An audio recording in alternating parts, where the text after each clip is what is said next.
नरेश मस्के, जेवढी तुमची लायकी, जेवढी तुमची उंची, जेवढी तुमची पगार आहे ना, तेवढंच बोलत जा। एका गद्दारांनी स्वतःसह 20 आमदार पळवले, नंतर परत पुन्हा 20 आमदार पळवले।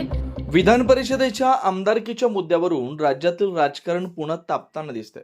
शिंदे गटाचे खासदार नरेश मस्के यांनी प्रतिक्रिया देताना विधान परिषदेचे आमदार व्हायचं असेल तर उद्धव ठाकरेंनी एकनाथ शिंदे साहेबांना एक फोन करावा, शिंदे साहेब मोठ्या मनाचे नेते आहेत असं वक्तव्य केलं।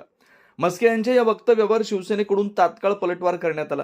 शिवसेना ठाकरे गटाच्या अयोध्या पौळ यांनी मस्के यांच्या वक्तव्याचा कडक समाचार घेत जोरदार प्रतिक्रिया दिली। पाहूया नेमकं काय म्हणाल्यात अयोध्या पौळ। जय महाराष्ट्र। ज्यांची स्मरणशक्ती कमकुवत झालेली आहे, ज्यांच्या बुद्धीवरती गंज चढलेला आहे, अशी वाचाळवीर नरेश मस्के आणि समस्त गद्दार गँगसाठी हा व्हिडिओ आहे। आज नरेश मस्के म्हणाले की उद्धव साहेबांना आमदारकी पाहिजे असेल तर अमक्याला ढमक्याला कॉल करा।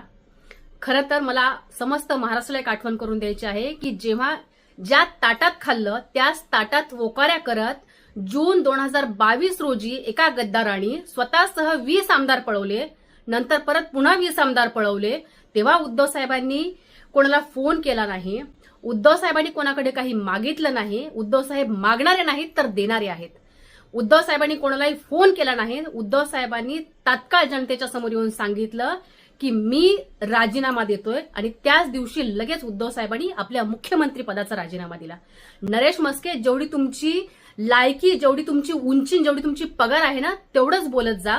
अन्यथा आमच्यासारखे शिवसैनिक आहेतच तुम्हाला तुमची लायकी, तुमची पात्रता आणि तुमची जागा दाखवून देण्यासाठी। ठाकरे हे मागणारे नाही तर ठाकरे देणारे आहेत आणि तुमच्यासह समस्त गद्दार टोळीला त्यांनाच नव्हे तर त्यांच्या 7 पिढ्या बसून खातील एवढं ठाकरेंनी दिलेलं आहे। लायकीत राहा।